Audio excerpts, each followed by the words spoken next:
She wasn't a criminal. She wasn't a threat. She was simply a young woman walking home from work, her mind on nothing more than dinner and rest.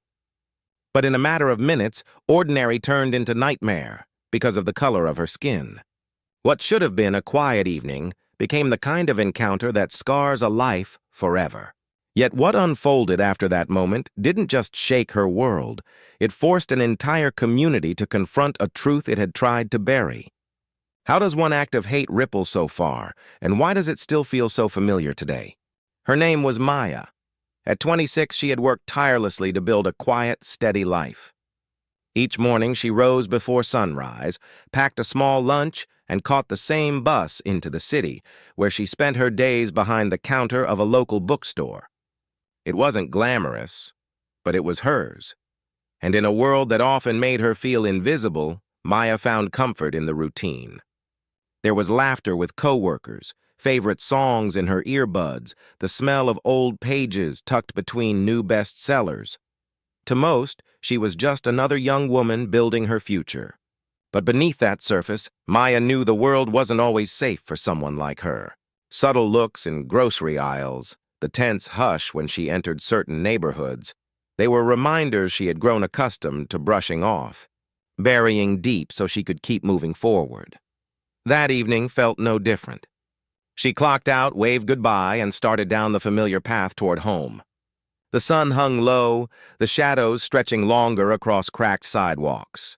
She didn't notice how quiet the street had become. She didn't notice the pair of eyes watching her from across the road. In just a few steps, the calm of her everyday life was about to shatter. And nothing, not her careful routines, not the comfort of normalcy, could prepare her for what was waiting ahead. Maya's footsteps echoed against the pavement, the sound unusually sharp in the empty street. She adjusted her bag on her shoulder and tried to shake the unease settling in her stomach. That's when headlights flared behind her. A car slowed to a crawl, pacing her stride. At first, she told herself it was nothing, someone lost, maybe looking for an address. But then she noticed how the engine roared louder whenever she picked up her pace. The window rolled down. A pair of voices spilled out, laughing. But it wasn't the kind of laughter that invited comfort. Words flew out, sharp and cutting. Slurs she had heard before. Words she couldn't scrub from memory no matter how hard she tried. Each one was meant to remind her of her place, or rather, the place they decided she didn't belong. Maya's heart hammered. She didn't respond, not wanting to give them the fuel they craved. But every step felt heavier, every second stretched tighter as the car crept beside her.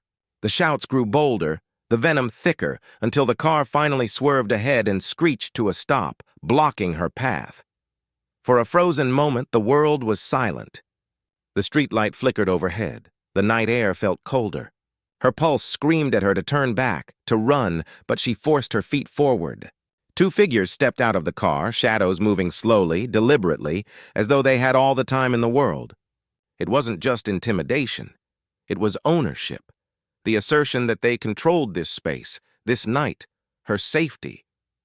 Maya clenched her fists, her voice stuck somewhere between screaming and silence. Should she shout for help? There was no one around. Should she run? With them standing in front of her and the car door swinging open wider, escape felt impossible. Then came the whisper she hated most. She thinks she belongs here? That single sentence cut deeper than any slur.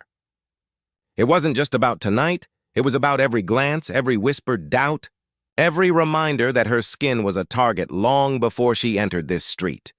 She took one step back, only to hear another voice behind her, her body locked. Another figure had been trailing her all along, hidden in the shadows.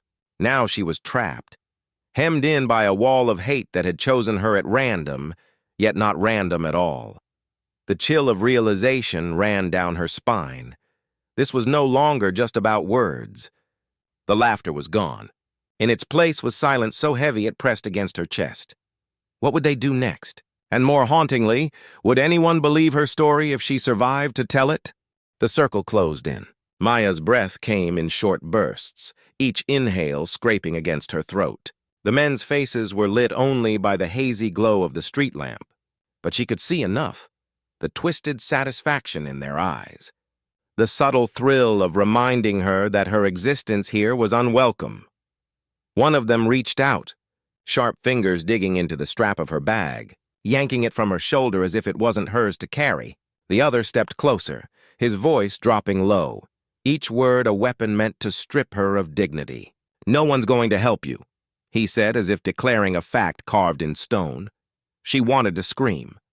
She wanted to fight back, but her body trembled, paralyzed between instinct and fear. Every heartbeat thundered in her ears, her skin prickling with the realization that this wasn't just harassment, it was a performance of power. A cruel reminder rooted in centuries of oppression, playing out in the dark of a forgotten street. Then came the shove, hard, deliberate, forcing her back until she stumbled against the hood of the car. The cold metal pressed against her spine, trapping her in place. For a fleeting second, she locked eyes with them, and in their silence, she read a truth that shook her to the core. They weren't afraid of consequences.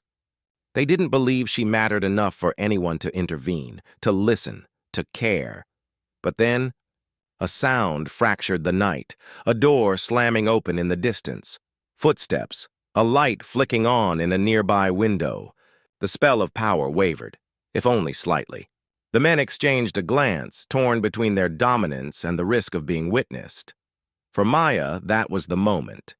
Not of safety, but of clarity. She understood that what she survived tonight would not vanish into shadows. It was bigger than her fear, bigger than this street. They wanted her silence. But what if she refused to let their hate stay hidden in the dark? The question burned inside her as they retreated into the car, tires screeching against the pavement, leaving behind more than just bruises. They left a fire.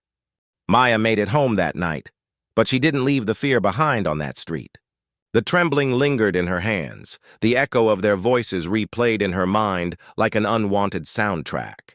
For days, she couldn't step outside without looking over her shoulder, scanning the shadows for headlights that weren't there. It wasn't just the memory of what they did to her, it was the knowledge of why they felt they could, and that truth is what cut deepest. They believed they could act with impunity because the world so often looks the other way, because too many stories like hers disappear into silence, mislabeled as exaggeration or dismissed as just another bad night. But Maya refused to carry that silence. Instead, she spoke. She told her community, her friends, her family, and slowly, her voice made others confront the danger that people of color live with every single day. Her story was more than a single night of terror. It became proof of what happens when prejudice is allowed to roam unchecked, when hate feels at home in the dark, and while Maya survived, countless others have not. Their names, so often forgotten, are reminders of a wound that this nation has yet to heal. So what do we do with her story? Do we push it aside, convince ourselves it's rare?